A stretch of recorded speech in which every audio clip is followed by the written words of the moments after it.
Star Trek Online is really the first chance that players and Star Trek fans will get the opportunity to really live in the Star Trek universe. Star Trek Online is a massive multiplayer world that we're creating. We're taking this fantastic universe that's been created through television shows and through the movies and expanding upon it in a new medium. And it's not just going to be a little environment. You're going to be able to see new things, new cultures introduced, new races, environments introduced down the lifespan of this property.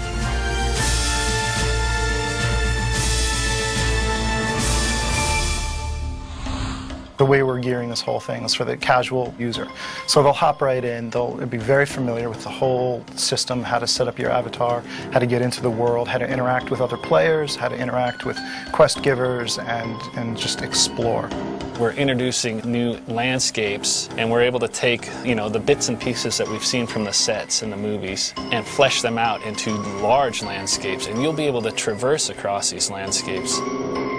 We're going to be envisioning a Klingon homeworld. Everything about that homeworld you'll be walking around. So buildings, once again, architecture, how is this going to feel for the player or multiple players in this environment. It's going to be awesome to see everyone congregating in these cities and with their own individual costumes and personality shining through. If you look at the original series Gene Roddenberry created, he had such a diversity on the bridge.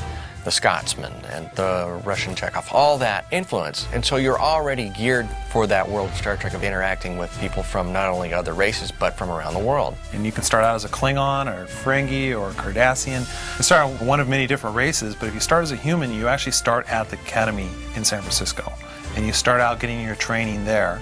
And within the first few hours of gameplay, you're given a small starship to head on out into space.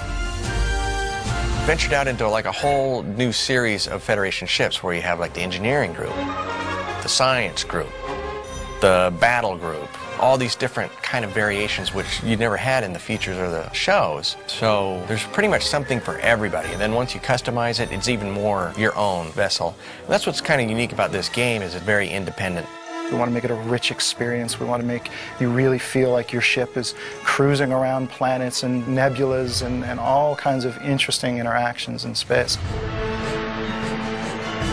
You'll find planets, you'll find space stations. Now, the space stations are fantastic for the players because it's another thing you get to explore. You'll go on there, you'll trade on there, you'll meet other players, and you'll be able to dock your ship and then hop back in and travel around to another part of the galaxy.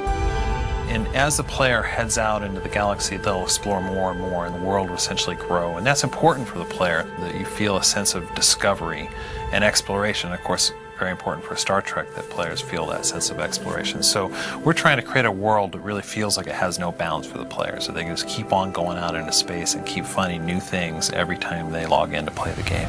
I don't think what you'd consider a restriction now, I don't think will be there at all in the future. I think the game will constantly progress, and the things you can do will just be whatever you can imagine.